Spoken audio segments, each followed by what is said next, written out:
क्या प्रधानमंत्री नरेंद्र मोदी जन्म से ओबीसी नहीं हैं?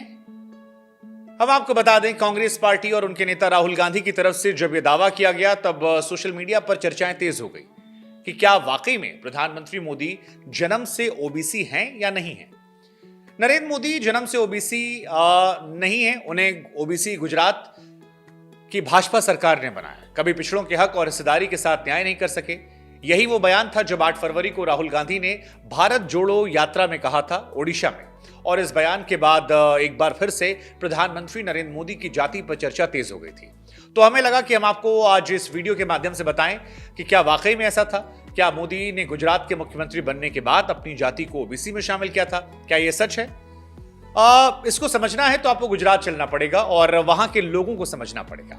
समाज के विज्ञानी और लेखक अच्युत का कहना है कि भारत में मोदी सरनेम मुख्य तौर पर 2 समुदाय के लोग इस्तेमाल करते हैं। एक समुदाय जो तेली समुदाय है, दूसरा समुदाय जो बनिया समुदाय है। कुछ पारसी लोग भी मोदी उपनाम का इस्तेमाल करते हैं। गुजरात के अगर बात की जाए तो वहां पर हिंदू और मुस्लिम दोनों ही धर्मों में लोग होते हैं इस समुदाय में, लेकिन मुख्य तौर पर तेली जाति के लोग ही वहां पर मोदी सरनेम का इस्तेमाल करते हैं। अगर जेएनयू के प्रोफेसर घनश्याम शाह की माने तो मोदी समुदाय के ओरिजिन को लेकर कुछ खास जानकारी नहीं है। उनके मुताबिक तकरीबन 600 साल पहले 15वीं और 16वीं सदी में एक घुमंतू समुदाय गुजरात में आकर बस गया। यहां पर मूंगफली और सीसम का तेल निकालने और उसे बेचने के लिए वो अलग अलग काम करने लगा। इन्हीं अलग अलग हिस्सों में तेली, घांची और घांचा कहा गया धीरे धीरे राजस्थान, मध्य प्रदेश, हरियाणा और झारखंड में फैल गए। गुजरात के मोढेरा इलाके में एक मोधेश्वरी देवी का मंदिर है। मोधेश्वरी माता के अनुयायियों को मोद घांची कहा जाने लगा। भारत सरकार के पूर्व सचिव और national commission for backward class के मेंबर रहे पीएस कृष्णन का कहना है कि मोद भी कोई जाति नहीं है। यह समुदाय के उन लोगों के बारे में बताती है जो मोधेश्वरी को मानते हैं। यहीं से मोद घांची जो बाद में मोदी का सरनेम लगाने लगे। लेकिन सवाल यह है कि क्या मोदी सरनेम वाले सभी लोग ओबीसी होते हैं? तो इसका जवाब है कि नहीं। लेखक अच्युत, जिनका जिक्र हमने शुरुआत में किया था, उनके हिसाब से मोदी सरनेम के 2 उपसमूह हैं। एक बनिया व्यापारी समुदाय है और दूसरा तेली घांची खानाबदोश समुदाय है। घांची वो थे जिन्हें ओबीसी का दर्जा दिया गया, लेकिन बनिया मोदी की आर्थिक स्थिति कारण कुछ सामाजिक प्रतिष्ठा थी, वो जनरल कैटेगरी में आते हैं। कुछ पारसी भी मोदी उपनाम का इस्तेमाल करते हैं। गुजरात में भी समुदाय के लोग हिंदू और मुस्लिम दोनों धर्मों में होते हैं। प्रधानमंत्री मोदी मोद घाची समुदाय से हैं जो ओबीसी कैटेगरी में आता है। मोदी सरनेम वाले कई चर्चित लोग हैं जो अलग अलग समुदाय के हैं। हालांकि ये सभी ओबीसी में आते हैं ऐसा नहीं है। जैसे चर्चित कारोबारी और रूसी मोदी और फिल्म पर्सनैलिटी सोहराब मोदी, ये दोनों पारसी समुदाय के थे। भगौड़ा कारोबारी नीरव मोदी गुजरात के जामनगर इलाके से है। इनकी जाति के लोग पारंपरिक रूप से हीरे कारोबार करते थे। इसी तरह पूर्व आईपीएल के चेयरमैन ललित मोदी के दादा राय बहादुर गुजर मल मोदी महेंद्रगढ़ के मेरठ के करीब जाकर बसे और उस कस्बे का नाम मोदी नगर पड़ गया।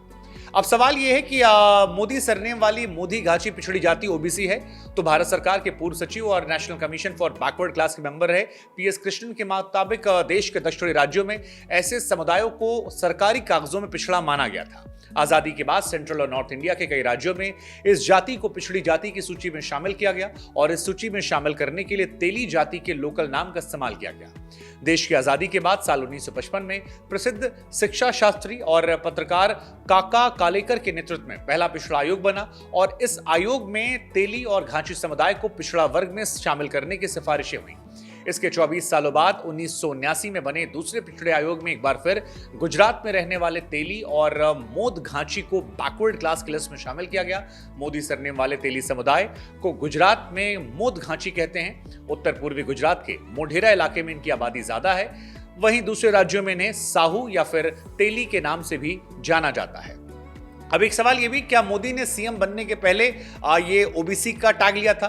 तो प्रोफेसर घनश्याम शाहू की माने तो नरेंद्र मोदी के सीएम बनने से पहले 1994 में मोदी सरनेम वालों को मोद घांची को गुजरात में ओबीसी का दर्जा मिला। इसके बाद केंद्र सरकार की लिस्ट में शामिल होने के लिए समुदाय ने अपनी लड़ाई जारी रखी और उसके बाद इन्हें मोदी सरनेम मिल गया। इस तरह से नरेंद्र मोदी को लेकर जो बातें हैं वो हमने आपको बताई। अब सवाल यह कि मोदी सरनेम वाले घाची समुदाय के पिछड़े वर्ग होने पर सवाल क्यों है, तो इसको लेकर यह कहानी आ रही है कि जो लोग मोदी सरनेम वाले घाची को पिछड़े वर्ग में होने वालों पर सवाल करते हैं, वो मोदी सरनेम वाले जाति को सामाजिक और शैक्षिक रूप से पिछड़े वर्ग यानी SEDBC में शामिल नहीं किया गया था। और उसके बाद गुजरात के सीएम बनने के बाद जब मोदी ने पिछड़े वर्ग में शामिल इसे किया तो उसको लेकर ये आरोप लगने लगे। कृष्णन एक आर्टिकल में आगे लिखते हैं कि मोदी सरनेम वाले मोद घाची को नरेंद्र मोदी के मुख्यमंत्री बनने से पहले ही पिछड़े वर्ग में शामिल कर लिया गया था। मोदी ने मुख्यमंत्री बनने पर घाची के बाकी बचे जो तमाम उपजातियां थीं उनको भी ओबीसी में शामिल कर लिया था। 2014 में कांग्रेस ने जब मुद्दा उठाया तब गुजरात सरकार के प्रवक्ता नितिन पटेल ने कहा था, गुजरात सरकार के समाज कल्याण विभाग ने 25 जुलाई 1994 को एक नोटिफिकेशन जारी किया जिसमें 36 जातियों को ओबीसी कैटेगरी में शामिल किया गया था।